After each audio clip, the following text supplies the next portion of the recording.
Oui, moi c'est une question toute bête. En général, tous les pays francophones suivent la France.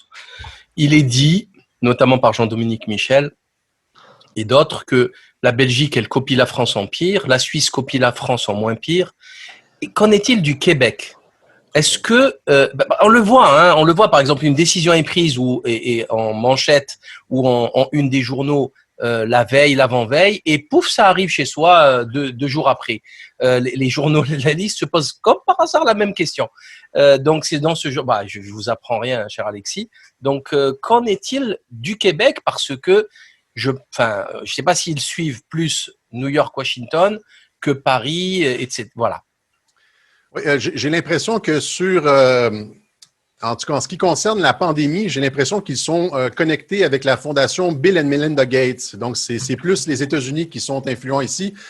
J'ai remarqué que souvent, il y avait par exemple, quand à New York, il y avait des révisions de chiffres pour les morts du COVID, ça arrivait ici 2 jours plus tard, révision de chiffres, la même chose. On a souvent, le docteur Arruda a souvent exactement les mêmes arguments que ceux qui sont utilisés aux États-Unis. En ce qui concerne le COVID, je pense que l'influence est indubitablement du côté US. Cependant, le docteur Arruda a aussi utilisé des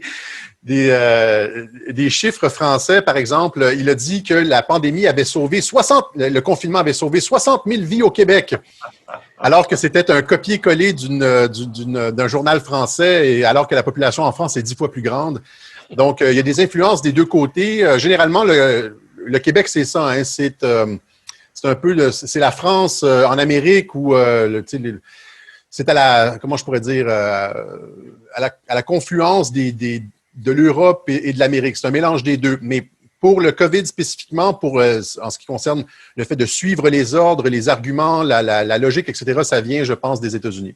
Est-ce qu'il y a des spécialistes français, des médecins, des professeurs qui passent dans vos médias?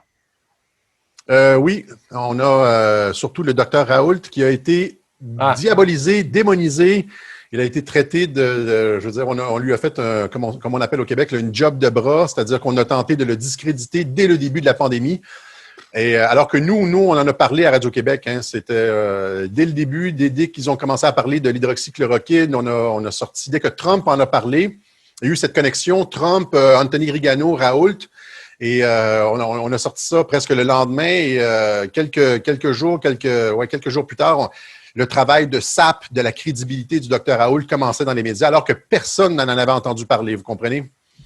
C'est ça, il est passé du jour au lendemain de sommité en infectiologie, primé par l'Académie française, louangé, c'est ça, à mouton noir, charlatan et tout ça.